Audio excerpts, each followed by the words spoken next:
Hello everyone, welcome back to Agricultural Sciences. This is Alok Dwivedi.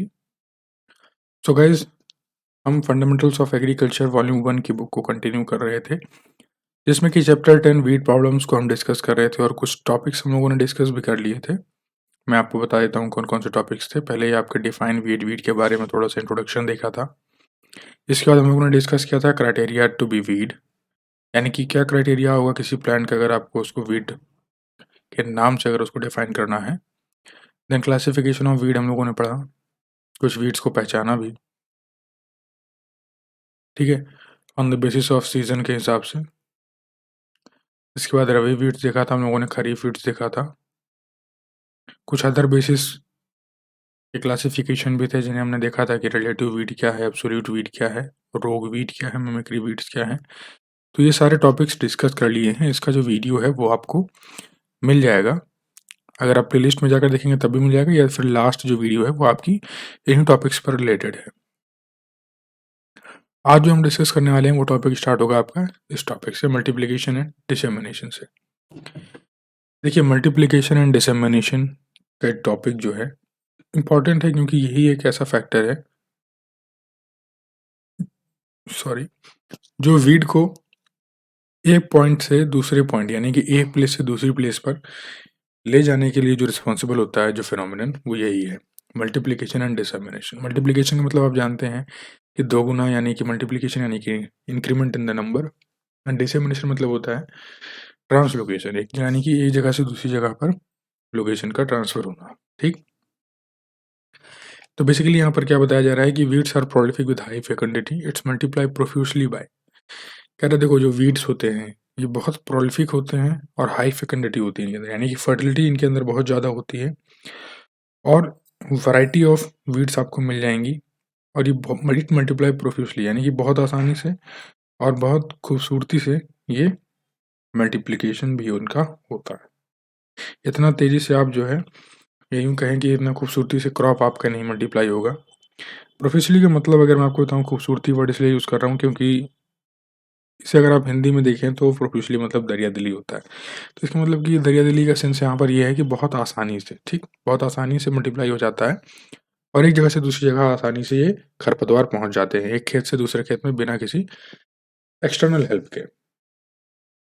ठीक है, तो कैसे होता है मल्टीप्लिकेशन या डिसेमिनेशन इनका, ये देखिए। पहला तो बियरिंग सीड्स, यानी कि सीड्स, इनके सीड्स को कोई ना कोई बियर कर लेता है, यानी कि उठा लेता है, पकड़ लेता है, जो उनकी मदद से किसी दूसरे खेत पर चला जाता है। जैसे जानवरों ने उनका सीड उठा लिया, या फिर बर्ड्स ने अपनी चोंच में किसी खरपतवार का बीज, एक खा वो क्रॉप रही थी लेकिन खरपतवार भी उनके शरीर में लग गया, बीज चिपक गया, वो जाके किसी और खेत में बैठी तो वहाँ गिर गया। पानी के माध्यम से हो गया। प्रोपेग्यूल्स, यानी कि इनके जो जो तने होते हैं, जो डाल होती हैं, वो भी हवा में टूट के या फिर सूखने के बाद टूट जाती हैं। देखिए क्या खासियत होती है। साइनोडोन डेक्टिलॉन एक ऐसा, यूँ कहें कि वीड है, एक ऐसा खरपतवार है जिसके अगर सूखने के बाद भी अगर डाल उसकी उड़ के कहीं और चली जाए, यूँ कहें उसकी शाखा या ब्रांच उड़ के कहीं और चली जाए, तो वहाँ आसानी से उग जाता है। ठीक है, तो इन दोनों तरीके से आपका जो multiplication and dissemination of weed है ये बेसिकली फुलफिल होता है। नेक्स्ट डिस्कस करें तो डिसेमिनेशन बाय थ्री वेज, यानी कि जो डिसेमिनेशन है, यानी कि जो तीन तरीके हैं जिनसे इनका डिसेमिनेशन होगा, यानी कि ट्रांसफरेशन होगा, यानी कि इनका लोकेशन जो चेंज होगा एक प्लेस से दूसरी प्लेस पे जाने का, वो तीन तरीके से होगा। कैसे? वीड सीड्स इधर fall near the mother plant, और सॉरी, देखिए वीड सीड्स जो हैं या तो ये मदर प्लांट के नियर फॉल करेंगे, या फिर ये कहीं और उड़ के चले जाएंगे। Travel a long distance and short distance, और ट्रैवल विद एग्रीकल्चर क्रॉप्स, या तो फिर ये हवा के माध्यम से यानी कि नेचुरल एजेंट्स की हेल्प से इधर उधर लॉन्ग डिस्टेंस या शॉर्ट डिस्टेंस को कवर करेंगे, या फिर एग्रीकल्चर क्रॉप्स के साथ जब आप इनकी कटाई करते हो, जब हार्वेस्ट करते हो क्रॉप को, तो उनके साथ आते हैं, फिर आप घर तक ले जाते हो या कहीं भी ले जाते हो उस क्रॉप को, तो कहीं ना कहीं रास्ते में वो गिरते रहते हैं। तो उस तरीके से इनका डिसेमिनेशन भी हो जाता है। उसके बाद ही घर तक पहुँचाने के तक ही नहीं, सिर्फ़ आपके जो खरपतवार हैं लिमिट, यूँ कहें कि वहाँ तक रुक जाते हैं, उसके आगे भी इनका डिसेमिनेशन होता है। जैसे कि बीज जब आप हार्वेस्ट होता है, जैसे गेहूँ हो, चावल हो, तो उसमें कहीं न कहीं कुछ न कुछ जो वीड्स के जो सीड्स होते हैं वो भी उसमें एडेड रहते हैं, है ना? तो फिर जब उसका हम अदर स्टेजेस में जब हम उनका और ज़्यादा यूँ कहें कि छानते हैं, उसको फ़िल्टर करते हैं, तब जाके हमें प्योर सीड मिलता है, प्योर ग्रेन मिलता है। ठीक है? तो most of the weed travels by the various agencies, कह रहे हैं जो बहुत सारे वीड्स हैं कुछ एजेंसीज के थ्रू वो ट्रैवल करते हैं एक जगह से दूसरी जगह, वीड्स यानी खरपतवार। कौन कौन सी एजेंसीज हैं जरा देख लेते हैं। तो structural modifications like saccate fruits, winged, parachute fruits, plumed fruits, hooks और स्पाइनी अपेंडेजेस। अब कुछ देखा होगा आपने एक स्पाइनी अपेंडेजेस और ये हुक टाइप के कुछ वीड्स होते हैं जिनके बीज होते हैं, देखा होगा आपने कि अगर आप जा रहे हो तो आपके कपड़े में चिपक जाते हैं वो, है ना। तो इस तरह के वीड्स के जो सीड होते हैं इस तरीके से भी ट्रैवल करते हैं एक जगह से दूसरी जगह आपके वीड्स।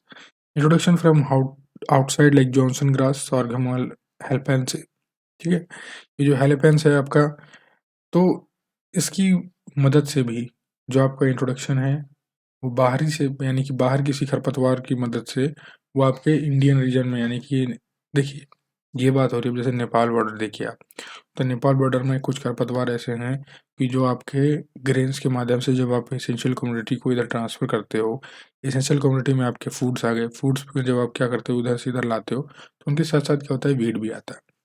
अब इसी तरीके से जो आपकी जॉनसन ग्रास है, सॉर्गम हेल्पेंस है, इसमें कई सारे क्या हैं, इसके इसके ईटर हैं, इसके फीडर को बहुत सारे एनिमल्स हैं। तो वो एनिमल्स क्या करेंगे, इसको खाएंगे, ठीक है, अपने शरीर में भी इसके सीड्स लगा लेंगे। अब वही जगह से दूसरी जगह जाएंगे तो वहाँ पर भी आसानी से पहुँच जाएगा। अब ये सॉर्गम हेल्पेंस के, अब देखिए इसके साथ क्या है, ये भी अपने वेट्स क्या करेगा, जब हवा बहुत तेज चलती है, विंड्स चलेगी, थोड़ा हाई स्पीड में चलेगी, तो इसके जो बीज होते हैं वो आसानी से बिखर जाएंगे, एक जगह से दूसरी जगह चले जाएंगे। तो ये भी कुछ एजेंसीज हैं जिसकी वजह से, ये एजेंट्स हैं जो मैं आपको बता रहा हूँ कि किस तरीके से जा रहे हैं, वो सारे एजेंट्स हैं, मीडियम होते हैं। Impurities in the crop seeds and feed stuff, ये तो बहुत आसान हो गया, यानी कि क्रॉप सीड्स में कुछ इम्प्योरिटीज यानी कि वीड्स के भी सीड्स मिक्स हो जाते हैं, तो उसी चीज़ की बात की जा रही है। Threshing and cultivating machine spread rhizomes, यानी कि थ्रेसिंग एंड जब कल्टिवेटिंग मशीन होती हैं ये राइजोम्स स्प्रेड करती हैं, ठीक है। Manuring with partially decomposed FIM and compost, यानी अगर आप एफआईएम एंड कंपोस्ट का यूज़ करते हो तब भी वीड्स उसमें से ग्रो होते हैं, ठीक। यानी कि जो खाद आप नेचुरल खाद जो आप डालते हो, कहा तो जाता है कि ये बड़ी इंपॉर्टेंट है, लेकिन कहीं ना कहीं उससे जो खरपतवार हैं वो भी जनक, यानी कि वो भी उसमें से पैदा हो जाते हैं, जनक होता है एक तरीके से कह सकते हैं आप खरपतवार का, अगर आप नेचुरल खाद का यूज़ करते हैं तो। विंड एग्जाम्पल, जैसे कि विंड क्या है, कनाडा थिसल सीड डिस्क्रिमिनेटेड, यानी कि डिसेमिनेटेड बाय द विंड, यानी कि जो थिसल सीड होता है ये कनाडा से विंड के थ्रू आपका इधर एक कंट्री से, यानी कि एक कंट्री से दूसरे कंट्री में पहुंच गया। वाटर स्लैश इरीगेशन के माध्यम से, एनिमल्स के माध्यम से, ह्यूमन एक्टिविटीज़ होती हैं, तो इन सब के थ्रू आपका जो वीड है ये ट्रैवल करता है। वेरियस एजेंसीज आपकी बता दी हैं यहाँ पर कैसे कैसे ट्रैवल करता है, तो ये आपको याद रखना है। नेक्स्ट क्या है, वीड कंट्रोल। दो तरीके से वीड कंट्रोल आप कर सकते हो, प्रिवेंटिव मेथड होता है, क्यूरेटिव मेथड होता है। प्रिवेंटिव मेथड मैं आपको बताऊंगा कि कौन कौन से होते हैं। क्यूरेटिव मेथड में आपके दो मेथड्स हैं, इरेडिकेशन एंड कंट्रोल। या तो आप उसे इरेडिकेट यानी खत्म ही कर दो या फिर उसको कंट्रोल कर दो, ठीक। देखते हैं प्रिवेंटिव मेथड्स। देखिए प्रिवेंटिव मेथड जो है आपका, इसके पास दो डायमेंशन है। क्या है, दो डायमेंशन है, एक टाइम और एक स्पेस।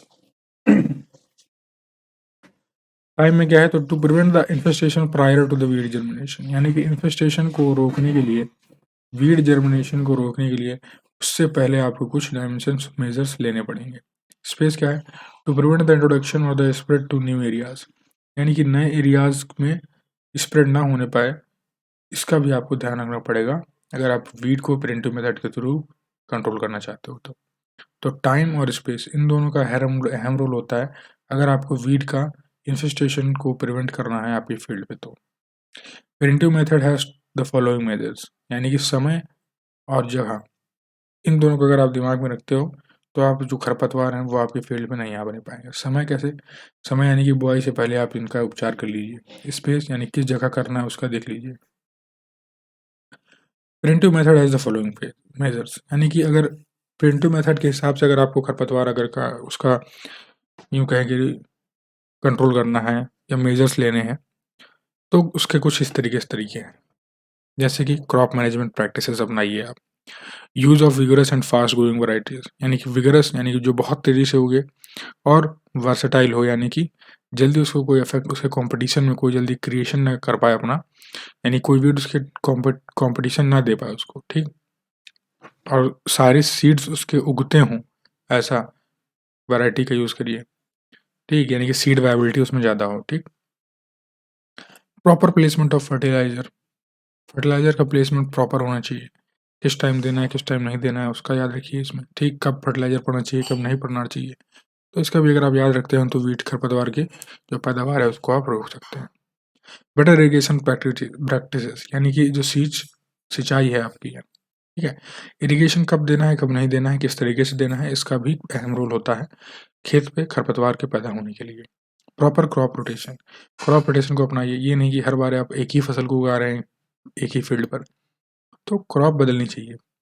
हायर प्लांट पॉपुलेशन, यानी कि जो प्लांट के जो पॉपुलेशन यानी कि जो पौधे एक एरिया में, यानी कि अगर 1 स्क्वायर मीटर का एरिया है, ठीक है, मैं आपको दिखा देता हूँ, अगर मान लीजिए कि इतना एरिया है तो इसमें नंबर ऑफ जो प्लांट होंगे यानी पौधे जितने हों, ठीक है, जितने ज़्यादा पौधे आप इसमें लगा सकते हो उतने पौधे आप लगा लो, जिससे कि खरपतवार को कंपटीशन ही ना करने का समय मिले, ठीक है, जितने उसमें पौधे पैदा हो जाएगा उतना आपके लिए बेटर रहेगा, ठीक।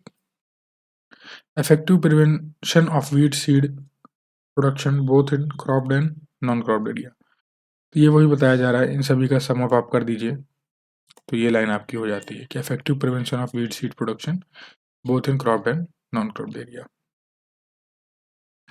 अब आगे चलें तो क्या है आपका uses of weed free crop seed, यानी कि वीड फ्री क्रॉप सीड को यूज़ करना, तो कुछ उनके लिए भी कुछ प्रोसीजर्स हैं जो कि अडॉप्ट करने होते हैं। क्या प्रोसीजर्स हैं देख लेते हैं, जैसे कि क्लियरिंग एंड टेस्टिंग, ठीक है, क्लियर करिए सारे सीड्स को, आप अच्छे से छान लीजिए, फिर उसको फिल्टर कर लीजिए, उसमें अगर वीड सीड है उनको बाहर निकालिए। Separating crop seeds by separator, crop seeds को सेपरेटर्स के थ्रू बाहर निकालिए, ठीक, जैसे कि प्योर सीड रहे आपके पास, वीड का उसमें मिक्सचर ना हो। एम्प्लॉइंग क्लीन एग्रीकल्चर इक्विपमेंट्स, यानी कि जो एग्रीकल्चर इक्विपमेंट्स होंगे जैसे कि आपका कल्टीवेटर हैरो ये सब हो गया, तो वो क्लीन करके आप अपने फील्ड में लेके जाइए। इस तरीके की नहीं कि अगले के फील्ड में गया था, वहाँ जो है कल्टीवेटर यूज़ होके आया और फिर सीधे आते ही आपके फील्ड में लग गया, ऐसे नहीं, क्लीनली उसको चेक कर लीजिए क्लीन है कि नहीं है। उसके बाद यूजिंग वेल डिकम्पोज्ड वीड, ठीक, प्री FIM एंड कंपोस्ट, यानी कि जो वेल डिकम्पोज्ड वीड हो जिस FIM और कंपोस्ट में, उसी को आप यूज़ करें। Adopting measures to prevent carrying of weed seeds and propagules, यानी कि ऐसे मेजर्स अडॉप्ट करिए जिनमें वीड सीड्स और प्रोपेग्यूल्स का जो कैरी है यानी कि उसमें ना हो, ऐसे मेजर्स लीजिए कि जिसमें वीड सीड और प्रोपेग्यूल्स का कहीं भी नामो निशान ना हो, जितना बच सकते हैं उतना बचाइए। सीड सर्टिफाइड यूज़ करिए, सीड क्या यूज़ करिए, सर्टिफाइड यूज़ करिए, एक ये बहुत अच्छा पॉइंट है, ठीक है, ये आप याद रखिएगा। नेक्स्ट देखिए वीड लॉस क्या होते हैं। देखिए बेसिकली अगर कोई कहता है कि वीड लॉ, जैसे कि मैंने आपको पिछली बार बताया भी था एक वीड लॉ, तो वो वीड लॉ ये डिफाइन करता है कि कौन से वीड लॉज हैं जो नॉक्सियस होते हैं यानी कि जो हार्मफुल होते हैं। हालांकि एज सच अगर देखा जाए तो ऐसा कोई वीड लॉ नहीं है इंडिया में, एक्सेप्ट कर्नाटक, देखो इंडिया में नहीं है, मीन्स की जो मेजोरिटी ऑफ स्टेट्स हैं वहाँ पर नहीं है, लेकिन कर्नाटका में है। कर्नाटका में ऐसा है कि जिन्होंने पार्थेनियम स्टोफोरस को एज ए नॉक्सियस वीड का कैटेगरी में रखा है, ठीक है, तो इस तरीके से आप कुछ जानकारी आपको यहाँ प्राप्त हुई मुझे लगता है। अब देखिए क्यूरेटिव स्लैश रेमेडियल मेथड क्या होते हैं। इसमें देखिए क्या होता है, इसमें देखिए इरेडिकेशन मेथड्स है, इसमें इरेडिकेशन मेथड में क्या क्या चीज़ें आती हैं, जैसे कि आप उस स्पीसीज को डिस्ट्रॉय ही कर दीजिए एकदम at the initial stage of introduction and before it produces any propagules और enforces its regenerative capacity such that at an early stage growth, यानी कि अर्ली ग्रोथ स्टेज में ही उस वीड को आप ख़त्म कर दीजिए जिससे कि वो अपने प्रोपेग्यूल्स को अपने किसी भी ऐसे यानी कि नेक्स्ट जनरेशन के लिए ऐसे कोई फैक्टर्स ना छोड़ के जाए कि अगला जो आपका पॉपुलेशन है वो वहाँ पर इन्फेस्टेशन आपका क्रिएट करे फील्ड में, ठीक है। नेक्स्ट आपका degenerating the buried dormant but viable seeds by fumigation flooding heating and other methods. कह रहे देखो जो क्या है कि कुछ बरीड डॉर्मेंट सीड्स होते हैं जो कि सॉइल के अंदर दबे होते हैं, यानी अब ये किसका क्या मतलब हुआ, इसका मतलब ये हुआ कि कुछ सीड्स ऐसे होते हैं जो सॉइल के अंदर दबे होते हैं लेकिन वो निकलते कब हैं, जब उनको फेवरेबल क्लाइमेट मिलता है, ठीक, फेवरेबल जब उनको एनवायरनमेंट मिलता है तब वो उगते हैं। तो वीट के साथ यही होता है। वीट के जो यानी खरपतवार के जो बीज होते हैं, ये अगर सॉइल है आपकी, तो सॉइल के अंदर ये टॉप लेयर में ही आपके वीट्स जो होते हैं, सीड इनके ऐसे पड़े होते हैं। अब इनको जब फेवरेबल क्लाइमेट मिलेगा इनका, यानी कि इनके अनुकूल जब इनको वातावरण मिलेगा, तो ये क्या करेंगे, धीरे से उग जाएंगे। ठीक है, ये यहाँ से उग जाएंगे। लेकिन ये जो सीड हैं, ये नीचे पड़े रहेंगे, आप इनको हटा नहीं सकते हो जब तक आप मेजर्स लेना स्टार्ट नहीं करोगे। एट द पॉइंट, एक पॉइंट पे आके आपका फील्ड एकदम वीड फ्री हो जाएगा।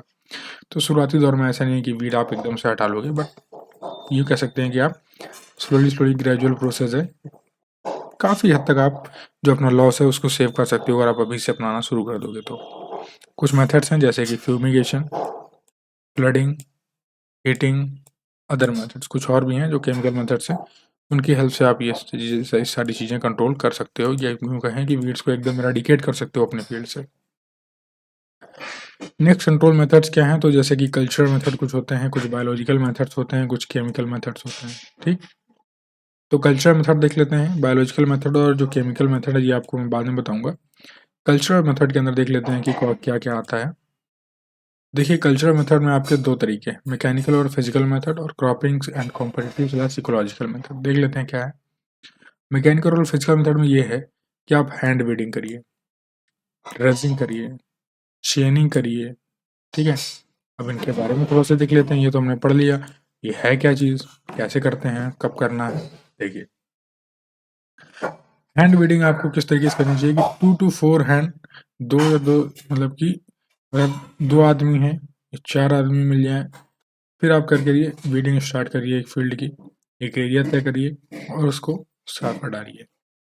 ठीक है, ये जो है आप क्या करिए, 2 हैंड वीडिंग्स कर दीजिए, यानी कि 2 बार ये काम करिए आप, हाथ से उखाड़ने वाला काम खरपतवार को 15 से 20 दिन के गैप देके। एक बार शुरुआती दिन से, फिर 15-20 दिन बाद फिर एक बार कर दीजिए, तो काफ़ी हद तक आप अपने क्रॉप को खरपतवार के प्रभाव से बचा लेंगे। ठीक है, ये चीज़ हो गई। अब नेक्स्ट देखिए क्या है कि ड्रेजिंग क्या होता है। तो dredging with the help of mechanical force to remove weeds along with the roots and rhizomes. तो ड्रेजिंग उस फिनोमेना यानी कि उस विधि को बोलते हैं कि जब आप मशीन का यूज़ करते हो खरपतवार की जड़ सहित और उसके राइजोम सहित उसको अपने खेत से बाहर फेंकने का जो तरीका होता है मशीनों के द्वारा, यानी कि मशीनों के द्वारा अपने खेत से खरपतवार को उखाड़ फेंकना ड्रेजिंग कहलाता है। समझ गए। चेनिंग क्या होता है, तो floating aquatic weeds are removed by chaining. Chaining क्या होता है, चेनिंग एक तरीका है जिससे कि अगर आपके किसी तालाब, अगर आप तालाब यानी कि यदि आप देखिए, कोई कहे कि खेत में चेनिंग करना है, तो भाई देखो भाई, खेत में चेनिंग आप नहीं कर सकते हो, क्योंकि चेनिंग क्या है, ये एक्वाटिक वीड्स के लिए यूज होता है। एक्वाटिक वीड्स यानी कि अगर आप मत्स्य पालन करते हो, यानी कि मछली पालन करते हो, या तो सीप वगैरह की अगर आप खेती करते हैं, तो उसके लिए क्या है कि आपको चेनिंग का यूज़ करना पड़ेगा। और फिजिकल मेथड जैसे कि हैंड होइंग है, डिगिंग है, पडिंग है। ठीक है, तो ये सारी चीज़ आप कर सकते हो। ठीक है, मल्चिंग है, क्लिपिंग है, बम्पिंग है, चिलिंग है, मूविंग है, तो ये सारी चीज़ें आप जो है अपना सकते हो मैकेनिकल और फिजिकल मेथड के अंडर में। ठीक, तो आई होप ये चीज़ आपको यहाँ पर समझ में आ गई। नेक्स्ट देखें तो क्रॉपिंग एंड कॉम्पिटिटिव एंड जो आपका इकोलॉजिकल मेथड है, यानी कि क्रॉप हस्बेंड्री या फिर इकोलॉजिकल मेथड, इसमें कैसे आप वीड को कंट्रोल करोगे। देखो, ये सारी चीज़ें आपको लग रहा होगा कि देखो कहीं ना कहीं आपको वीड को ये सारे तरीके एक ही तो हैं, लेकिन सारे तरीके एक नहीं है, कुछ कुछ डिफरेंस है भाई सब में। ये देखो, आप जानते हो कि कैसे आप वीड को कंट्रोल कर सकते हो, लेकिन वीड का वो मेथड किस हेडिंग के अंदर आता है वो ज़रूरी है आपको जानना। इसलिए मैं आपको बता रहा हूँ, वरना जानते तो आप सभी हैं सम अप करके कि कैसे आप जो है वीड को बचा सकते हैं। तो इकोलॉजिकल मेथड के अंदर कौन कौन से मेथड्स आते हैं, जैसे कि सिलेक्टिव स्टिमुलेशन ऑफ क्रॉप्स, यानी कि कुछ सिलेक्टिव क्रॉप्स हैं जिनको आपको स्टिमुलेट करना है। बुशिंग कल्टीवेशन, जैसे आप बोलते हो ploughing of field in the standing crops to control weeds and reduce overcrowding. यानी कि बुशिंग कल्टीवेशन ये होता है कि आपकी क्रॉप फील्ड पे लगी हुई है, ठीक है, ये क्रॉप है जो कि आपकी फील्ड होगी, और इसी फील्ड में क्रॉप के लगे लगे, यानी कि इसको ये खड़े हैं, ये क्रॉप आपके उग रहे हैं, आपने बुआई कर दी है और पौधे उग भी गए हैं। इसी दौरान आप क्या करिए, कल्टीवेटर चला दीजिए, खेत को फिर से एक बार जोत दीजिए, जिससे कि क्या हो, जो वीड्स हैं वो दोबारा से अपनी जड़ से उखड़ जाएं। अगला मेथड क्या है, तो वह है स्टेल सीड बेड टेक्निक, यानी कि स्टेल सीड बेड टेक्निक क्या होता है, तो weeds are allowed to germinate by waiting on rain there till before sowing rice. यानी कि स्टेल सीड बेड का मतलब ये होता है कि आप वीड्स को उगने का मौका दीजिए, थोड़ा सा मिट्टी ज़मीन को गीला कर दीजिए, या फिर रेन के माध्यम से, यानी कि स्प्रिंकलर के माध्यम से, या फिर रेन हो जाने दीजिए। उसके बाद फिर उसमें से जितने खरपतवार निकले सारों को उखाड़ के फेंक दीजिए, और जितने सारे सब अगर आप निकाल के फेंक देंगे, फिर वीड कहाँ रह जाएगा, फिर कंपटीशन कम हो जाएगा, है ना। तो ये तरीका जिसे आप बोलते हो स्टेल सीड बेड टेक्निक। ठीक है, ये आपसे पूछा जा सकता है कभी कि स्टेल सीड बेड टेक्निक क्या होता है। इंपॉर्टेंट है, बुशिंग कल्टीवेशन भी इंपॉर्टेंट है, याद रखिएगा। तो ये जब आप चावल के बोने से पहले आप इस तरीके की टेक्निक का यूज़ कर सकते हो। नेक्स्ट है क्रॉप रोटेशन, समर फैलोइंग। समर फैलोइंग मतलब गर्मी के मौसम में खेत परती पड़े रहना दीजिए। कॉम्पिटेटिव क्रॉपिंग, क्लीन कल्टीवेशन, ये तो आप इजी हैं, बाय टर्म समझ जाओगे क्या है। सूटेबल टाइम में कब बोना है आपको, कब नहीं बोना है, उसका जरूर ध्यान रखिए, ये भी एक अहम रोल प्ले करता है। बायोलॉजिकल मेथड में थोड़ा सा मैं आपको बता देता हूँ इसके बारे में, इसके बाद इसके आगे जो फैक्टर्स फीचर्स हैं वो बाद में डिस्कस करेंगे। जैसे कि by employing the crop plants, parasites and predators and pathogens, इनकी मदद से हम क्या करना चाहते हैं, वीट को कंट्रोल करना चाहते हैं। इसमें आपका क्रॉपिंग एंड कंपटीशन इंपॉर्टेंट होता है कि क्रॉपिंग किस पैटर्न में है, कंपटीशन किसके साथ है, उसी तरीके का पैरासाइट प्रेडेटर आप यूज़ करेंगे। जैसे कि use of parasite predators and pathogens before release of such agents, starvation test are conducted by regarding safety of non target flora in and around the area under the specific habitat. यानी कि जब आप predators and pathogens का use करेंगे, उनके उन agents को release करने से पहले फील्ड में आप स्टार्वेशन टेस्ट करते हो, जिससे ये पता चलता है कि जो नॉन टारगेट फ्लोरा है, यानी कि जिस पौधे को आप टारगेट नहीं कर रहे हो उस पर कोई इफेक्ट तो नहीं कर रहा है, कोई सारे सेफ्टी मेजर्स को वो क्लियर कर रहा है या नहीं कर रहा है, उसके बाद फिर आप उसको रिलीज करते हो फील्ड में। तो ये तरीका होता है आपका बायोलॉजिकल मेथड। ठीक है, तो आई होप आप ये चीज़ समझ गए हैं, आपको कोई डाउट नहीं है। बाकी के जो नेक्स्ट टॉपिक है वो आपको मैं नेक्स्ट वीडियो में अपलोड करूंगा। देखिए थोड़ा समय लग जाता है, लेकिन कोई बात नहीं, आपको वीडियो एट लास्ट मिल ही जाती है। ठीक है, वीडियो को अगर आप देखते हैं, अगर आपको अच्छा लगता है तो अपने दोस्तों के साथ भी शेयर करिए, लाइक बटन को दबाना बिल्कुल मत भूलिएगा। और अगर कोई डाउट है तो आप मुझसे पूछ सकते हैं, मैं आपको ज़रूर वो डाउट आपको सॉल्व करूँगा। इंस्टाग्राम हैंडल्स पे आप मुझे और फेसबुक पर ही फॉलो कर सकते हैं, और टेलीग्राम ग्रुप है वो भी आप मुझे वहाँ पर ज्वाइन कर सकते हैं। वहाँ पर आपको वीडियो की नोटिफिकेशन रेगुलर बेसिस पर मिल जाती है, आप कोई वीडियो मिस आउट नहीं करते हो, तो उसी सारी चीज़ें आपको डिस्क्रिप्शन में मिल जाएंगी सारी। देखिए, आप सोशल मीडिया पर मुझसे इंस्टाग्राम और फेसबुक पे कनेक्ट हो सकते हैं, तो उसका सभी का हैंडल मैं आपको लिंक जो है वो आपका डिस्क्रिप्शन बॉक्स में प्रोवाइड कर दूंगा। बाकी कोई हेल्प है आपको, अगर आप पर्सनल कुछ पूछना चाहते हैं तो आप इंस्टाग्राम में मैसेज कर सकते हैं, अदरवाइज आप कमेंट सेक्शन में आप मेंशन कर ही सकते हैं। सो थैंक यू गाइस, जय हिंद, जय भारत।